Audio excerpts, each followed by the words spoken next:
Наелся. Вы понимаете? Где вы были 2 года? Скажите.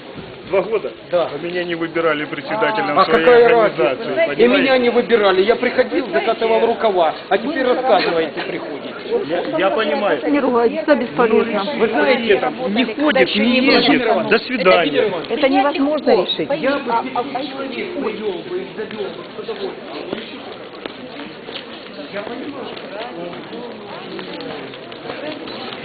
Анатолий Иванович, отлично, отлично. Отнимайтесь. Это доктор наш. Что ты фотографируешь?